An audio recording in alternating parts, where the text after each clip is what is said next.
De acordo com a Sociedade Brasileira de Dermatologia, cerca de 7% da população adulta e 25% das crianças do Brasil são acometidas pela dermatite atópica. Você sabe a diferença entre dermatite e micose?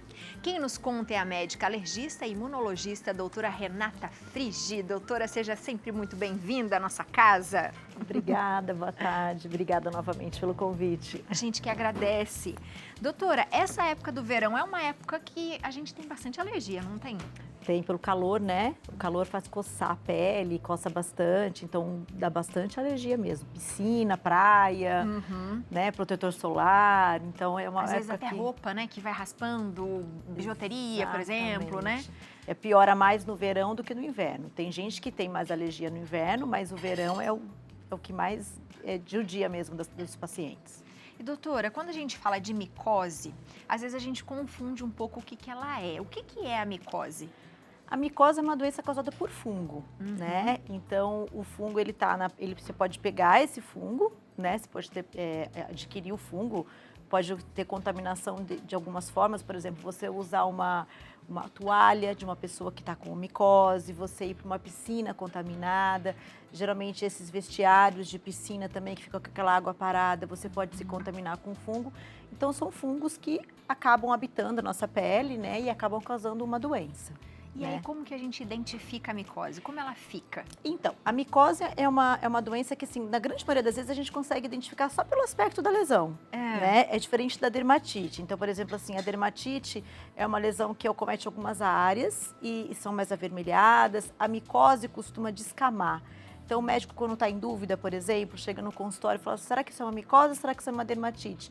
Você pega um pedacinho, sabe esses lápis, ó, esses palitos de abaixar língua, abaixador de língua, a gente pega, dá uma raspadinha assim, quando descama, é micose.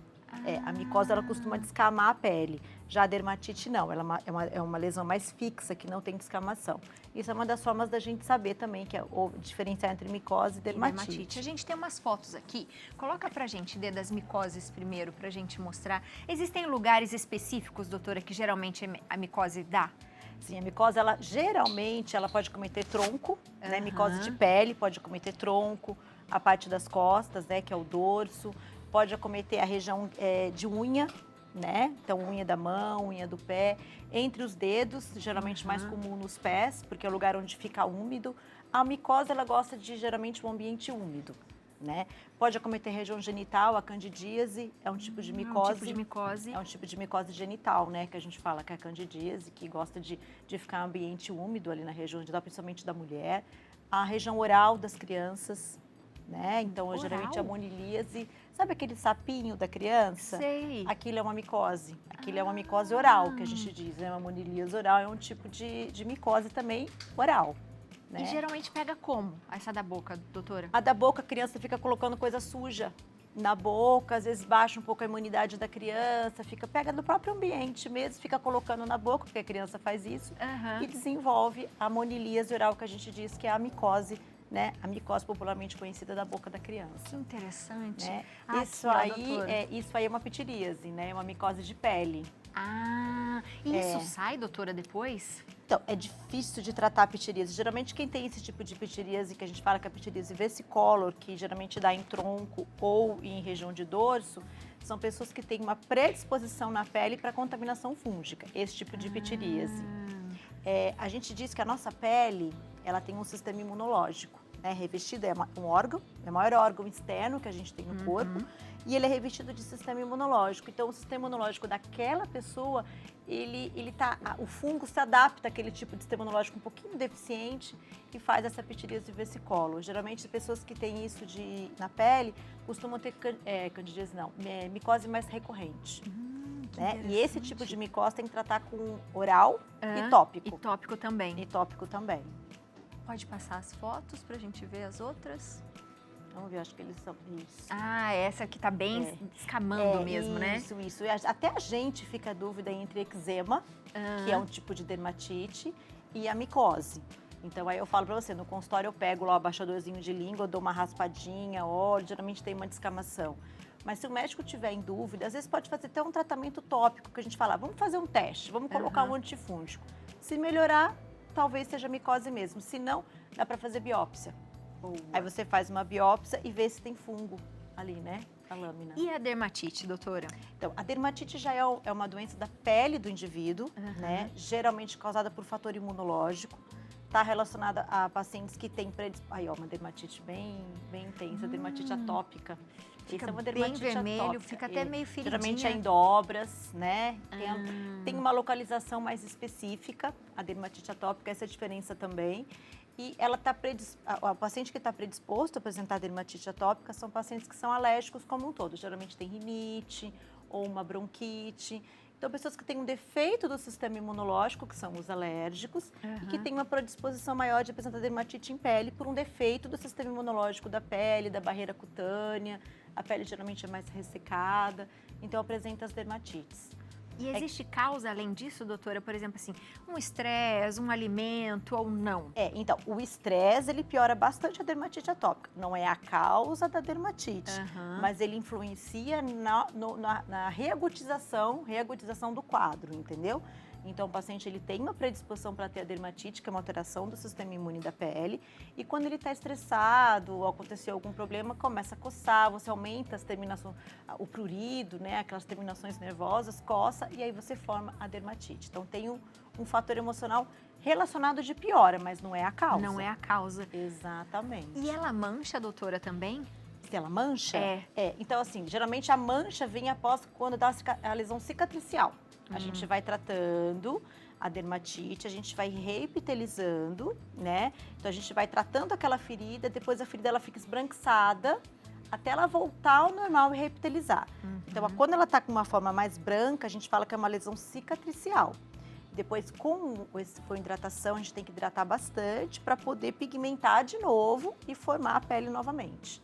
Mas o problema daqueles pacientes que têm uma dermatite crônica é que a pele vive coçando, então vive com manchas, porque vive com lesão cicatricial, né? E aí fica aquelas feridinhas, né? E uma da forma de evitar isso é a hidratação.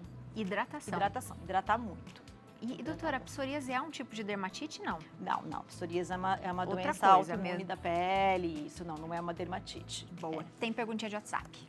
Temos perguntinha para a doutora, vamos ver aqui, perguntinha.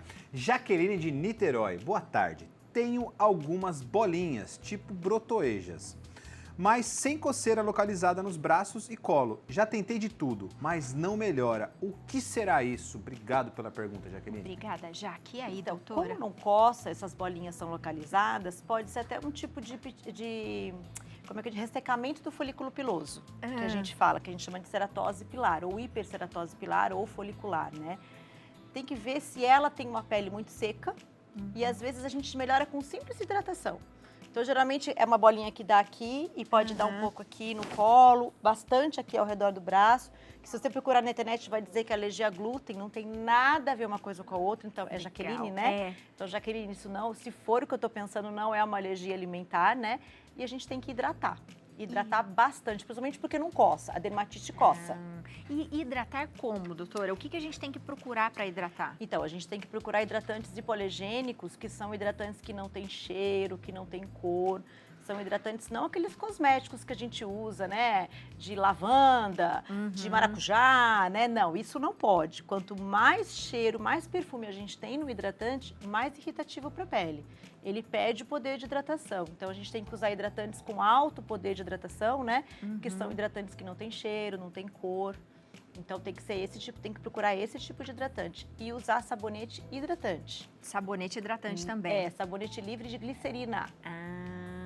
Boa. Porque às vezes a gente acha que tá usando aqueles lá, que, né, tá protegendo, mas tá ressecando mais ainda a pele, né? Exatamente. E quanto mais seca, mais fica, tipo assim, vou falar bem leigamente, como se fosse ficar duro o folículo piloso, ele fica ressecado. O folículo piloso é onde sai o pelinho. E formam essas bolinhas. É pelo próprio ressecamento. Então, se você hidrata, melhora. Antes também, doutora, a gente confundia com falta de vitamina. A vó falava isso às vezes, quando tinha um monte de bolinha, né? Mas não é, né? Não é falta de vitamina. São outros sintomas falta de vitamina, né? Boa.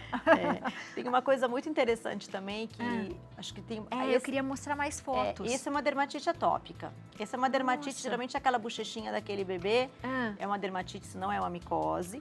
E tem que excluir, nesse caso, uma alergia a leite. Nessa faixa etária, com localização assim, a gente precisa excluir alguma alergia alimentar também. Nos primeiros anos de vida, principalmente no primeiro ano de vida, bebês que têm uma dermatite muito intensa, quando ocorre de forma precoce, a gente tem que excluir uma alergia alimentar. Que pode ser. Pode ser. Vai ter que fazer uma anamnese muito boa, vai ter que conversar bem com a mãe para ver se não está relacionada com o fator alimentar. Boa, e a gente tem mais uma fotinho aqui. Coloca pra gente aqui.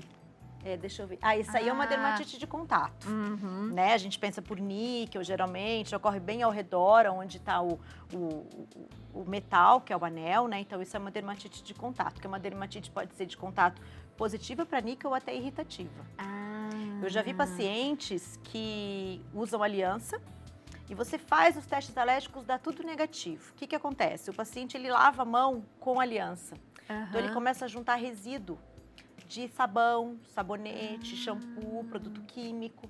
E esse resíduo, ele vai irritando a pele. Então, é legal a gente retirar o anel para tomar banho, tirar mesmo a aliança de casado, porque o próprio resíduo que a gente vai deixando pode também formar uma alergia e dar uma dermatite. E faz todo sentido. Faz todo sentido, Nossa. exatamente. A pessoa fica eternamente com aquela aliança, né? De repente começa a coçar, pode ser sujeira de produto químico. De produto químico. A dermatite, doutora, quando ela acontece, geralmente, por exemplo, se os pais têm, os filhos também vão ter, ou não tem nada a ver uma coisa com a Se outra? for uma dermatite atópica, tem uma origem genética, sim, né? Porque a dermatite atópica, ela está relacionada com o potencial genético de ser alérgico do paciente. Então, geralmente vem de pai para filho, quando os pais não são alérgicos, pode procurar que os avós são. Os avós, geralmente, é de origem familiar mesmo. E né? geralmente vai passando mesmo. Vai passando de geração em geração. Quando eu era criança, eu tinha muita alergia, doutora. Uma pergunta, eu não sei, né? Talvez por falta de conhecimento. Mas a minha mãe gostava de me colocar na água do mar.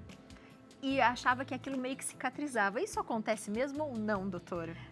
A água do mar, às vezes, ela pode ajudar, sim, na cicatrização por conta do sal, uma água mais salinizada, que ajuda, sim, na cicatrização. Mas o que a gente não pode deixar de fazer é que depois da água do mar, que passou o sal da água ajuda na cicatrização, né? Porque a água é salgada do mar, ajuda. Mas lembrando que pacientes que têm qualquer tipo de dermatite, qualquer tipo de alergia em pele, tem que hidratar. E logo depois já passar uma aguinha doce também, Passa né? uma água doce e hidrata. Saiu da praia, passa água doce e passa muito hidratante. Não só por causa do sol que você tomou, mas para você ajudar naquela pele, né? A revitalização da pele, né? Ajuda muito a não formar as dermatites. Pra ela ser trocada, né, doutora? Exatamente. Boa. Tem mais perguntinhas, é isso? Temos mais uma perguntinha, vamos ver aqui, ó, para a doutora. Olha aqui, tem até foto, essa aqui é legal. Gislene de São Paulo. Boa tarde. A pele do rosto da minha filha ficou áspera e as mãos agora descamaram. A irmã mais velha tem dermatite atópica, porém aparece só nas juntas. Pode ser dermatite? Obrigado pela pergunta, Gislene. Pode sim. A dermatite atópica, ela é uma, que a gente estava falando agora, que é uma doença genética, né? Então pode acometer vários irmãos, vários filhos, né? E cada um pode aparecer em um determinado lugar.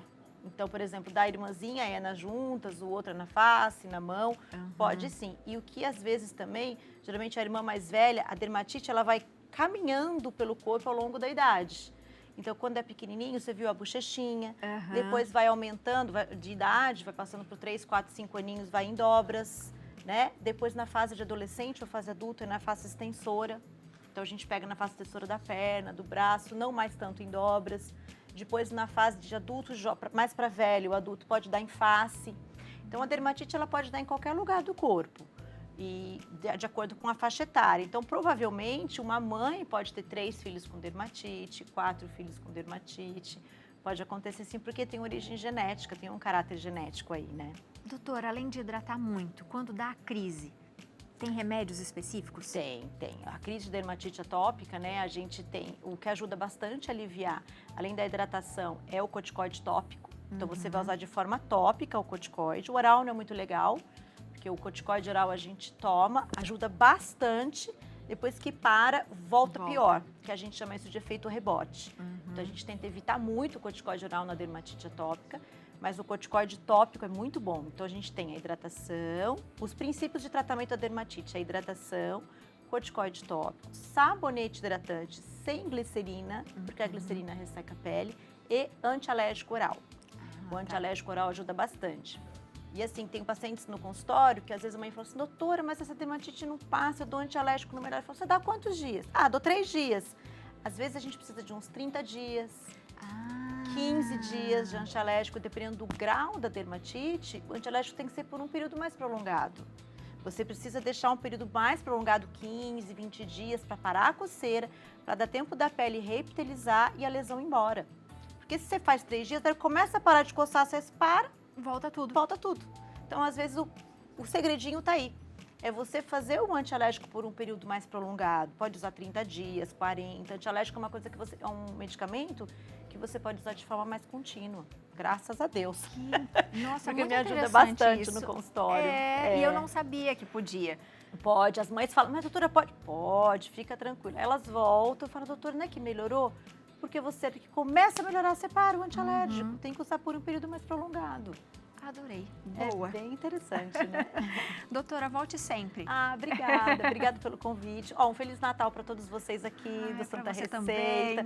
O estúdio tá maravilhoso. Desejo tudo de bom para vocês. Um ótimo final de ano, boas festas. Obrigada. E obrigada pelo ano todo, viu, doutora? Muito obrigada. Em viu? 2024 nos veremos muito. Estaremos juntos, tá bom? Um beijo para vocês, viu, Léo? Um beijo. Obrigada, Obrigado, gente. doutora. Um beijo. Viu? Bom Natal pra Belezinha. E você de casa aproveita para seguir a doutora, @doutora Renata Garbossi Frigi, tá aparecendo aí para você o Instagram. E o contato é o 12 39 13 6154.